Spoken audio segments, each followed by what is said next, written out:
what we've seen recently is there is someone from Israel.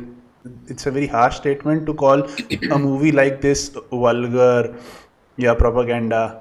Say somebody else say calls the Schindler's List a propaganda or a vulgar movie. Surinderji, can you elaborate on that statement? Yeah, I will just give a little bit of context, which will help your audience basically. You know, after the release of Kashmir Files, basically we had a lot of international campaigns going on. I know Vivek G. Pallavi went to Germany, UK, toured in very prestigious Oxford University and other areas, interacted with the lawmakers in Scotland. The Parliament, the member Parliament said that he's going to raise it into the Scotland Parliament about the genocide of Kashmiri Hindus. So it was galvanizing. It was penetrating deep into the lawmakers, whether it is in US, whether it is in UK, whether it is in Germany. He went to Geneva and basically talked about it. So the ecosystem, the basically that has been going, there has been people who are feeling uncomfortable about it, trying to make a counter narrative.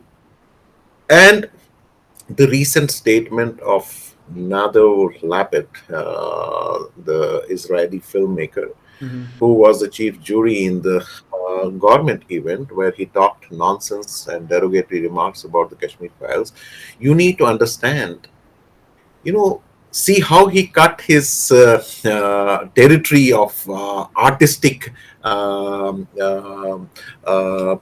basically, that he spoke something that he was not supposed to speak.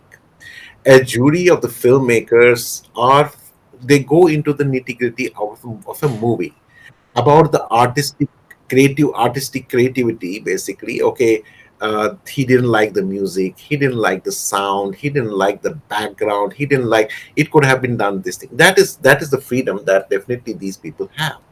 But he went into a territory where he's not supposed to speak all these things. Propaganda and vulgarity is not his domain. He was speaking out because we need to understand his profile, his affiliations, how in the background, because that helps us, a particular bias comes out. And we are not dumb. We understand all these things. A person who has been speaking about Palestine, who has been speaking that Kashmir is an occupied place, we're not surprised about his comments. But what exposes him is the type of comments he made, and he's standing on it. That is very, very dangerous. And that's where they expose. And we want more and more such people to come out and expose themselves. So that maybe after 2 years, maybe after 6 months, somebody else will speak. These things will continue because this is a territory which is very sensitive. There is a lot of international pressures on these people. It's a big industry where money is being exchanged. Who knows what is happening to make this statement to come out? Who are playing in the background? Who are the key players? So this needs to be seen through that spectrum. And is it a surprise for us? No, it's not. We should be prepared to have many such things coming in immediate future. But let us see, let them come out. Because as I said, Satyamev Jayate, they don't find that this movie is accurate. It is the true depiction of what happens. They cannot challenge on that. They will make fool of themselves because all of this is documented. Now you imagine, they are not talking about Haider. They are not making any comment about Mission Kashmir because why our story has been whitewashed, because they cannot do that, because they are the part of the same ecosystem. And that's why it's not a surprise now. But the biggest love and affection, we will remain thankful to all Indians, to all Indian diaspora, to the all world citizens who believe in humanity, who believe in world as a civil society.